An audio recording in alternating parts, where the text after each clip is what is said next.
হিন্দু ধর্মের যে কোনো পূজা ও মঙ্গল অনুষ্ঠানের আসল উপাচারই হলো ঘট। দেবদেবীর মূর্তি হোক বা ছবি, যে কোনো পূজা ঘট ছাড়া একেবারেই অসম্ভব। আবার অনেক ক্ষেত্রে দেখা যায় সেখানে কোনো দেবদেবীর মূর্তি বা ছবি নেই, শুধু দেবদেবীর উদ্দেশ্যে ঘট স্থাপন করেই পূজা করা হচ্ছে। এখন প্রশ্ন হলো, আমরা দেবতার পূজা করছি, তাহলে এই ঘটের প্রয়োজনীয়তা কি? আপনারা কখনো কি ভেবে দেখেছেন ঘটকে কেন অগ্রাধিকার দেওয়া হয়? এই সব প্রশ্নের উত্তর নিয়ে আজকের এই নিবেদন। নমস্কার, আপনারা দেখছেন আপনাদের প্রিয় চ্যানেল ডিভাইন ডায়েরি, আর আমি সাথে রয়েছি আপনাদেরই প্রিয় বন্ধু পূরবী চট্টরাজ। ঘট কোনো দেবদেবী নয়, ঘট হলো দেবদেবীর নিরাকার সত্তার প্রতীক। হিন্দু ধর্মে যে কোনো পূজায় দেবদেবীকে সাকার ও নিরাকার দুই রূপেই পূজা করা হয়, তাই প্রত্যেক পূজায় ঘট স্থাপন আবশ্যক। আবার হিন্দু ধর্মে ঘটকে মানুষের দেহের সঙ্গেও তুলনা করা হয়, মানুষের দেহকে দেহঘটও বলা হয়। এ বিষয়ে অবশ্য ভিন্ন ভিন্ন মত রয়েছে। কোনো মতে ঘটের চওড়া অংশ পৃথিবীকে নির্দেশ করে, ঘটের কেন্দ্রভাগ জলকে, ঘটের ঘাড় অগ্নিকে, মুখের খোলা অংশ বায়ুকে নির্দেশ করে, ঘটের মুখের ডাব ও আমের পল্লব আকাশকে তথা উদারতাকে নির্দেশ করে। এইভাবেই গড়ে ওঠে একটি সম্পূর্ণ ঘট। শাস্ত্রমতে ঘট হলো মানবদেহেরই প্রতিরূপ। ঘট স্থাপনের প্রথম পর্যায়ে পঞ্চগুড়ির উপর মাটি দিয়ে বেদি তৈরি করা হয়। এই পঞ্চগুড়ি হলো ক্ষিতি, অপ, তেজ, মরুত ও বোম, এই পঞ্চভূতের প্রতীক। দ্বিতীয় পর্যায়ে ওই বেদির উপর পঞ্চশস্য দেওয়া হয়।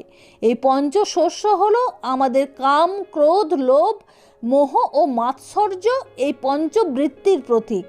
যেহেতু পূজার ঘট মানুষের দেহের প্রতিরূপ, তাই এই পঞ্চবৃত্তি অর্পণ করা তার ক্ষেত্রেও প্রযোজ্য। তাছাড়া এই বেদির উপরে ধানদুর্বা অর্পণ করাও শাস্ত্রে উল্লেখ আছে। ধানদুর্বা হলো সবুজ ও শস্য শ্যামলা বসুন্ধরার প্রতীক। এরপর বেদির উপর বসানো হয় ঘটটি, তার মধ্যে সিঁদুর দিয়ে আঁকা হয় স্বস্তিক চিহ্ন। এরপর ঘটের ভেতরে দেওয়া হয় পঞ্চরত্ন। এই পঞ্চরত্ন হলো আমাদের চক্ষু, কর্ণ, নাসিকা, জিহ্বা ও ত্বক, এই পঞ্চ ইন্দ্রিয়ের প্রতীক। এরপর ঘটের মধ্যে গঙ্গা জল দিয়ে পূর্ণ করা হয়। এই জল মানব দেহের দেহরস অর্থাৎ রক্তকে নির্দেশ করে। এরপর পঞ্চ পল্লব দেবার পালা। শাস্ত্রমতে আমের পল্লব দিয়ে ঘট স্থাপন করতে হয়, কিন্তু না পেলে এর পরিবর্তে বট, পাকুড়, অশ্বত্থ, যজ্ঞডুমুর এইসবের পল্লবও ব্যবহার করা যেতে পারে। এই পঞ্চপল্লব পঞ্চবায়ু তথা পান, আপান, উদ্যান, সমান ও ব্যানের প্রতীক। ঘটের উপরে পল্লব মানবদেহের গোলা বা ঘাড়কে নির্দেশ করে। তার উপরে বসানো হয় শীষযুক্ত ডাব বা নারকেল। এই নারকেল মানুষের মাথাকে নির্দেশ করে। আপনারা খেয়াল করে দেখবেন, এই নারকেল একটি মানুষের মুখমণ্ডলের মতোই দেখতে হয়, তাই মানুষের মাথা সাদৃশ্যে নারকেল বা ডাবকেই ব্যবহার করা হয়। আমের পল্লব ও ডাবের উপরে 5টি করে সিঁদুরের ফোঁটা দেওয়া হয়। এরপর মাথার আচ্ছাদন হিসাবে গামছা, শাড়ি বা ধুতি দেওয়া হয়।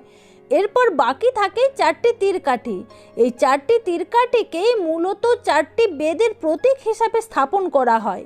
এইভাবেই মানব দেহের প্রতিরূপ হিসাবে স্থাপিত হয় ঘট। আর এই ঘটের মাধ্যমেই একটি মানুষ নিজেকে দেবতার সামনে সমর্পিত করেই শুরু করে দেবদেবীর পূজা।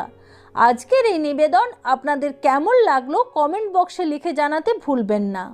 গল্পটি ভালো লাগলে একটি লাইক করবেন, চ্যানেলে নতুন হলে এবং এইরকম আরও জানা অজানা গল্প জানতে হলে চ্যানেলটিকে অবশ্যই সাবস্ক্রাইব করুন বন্ধুরা।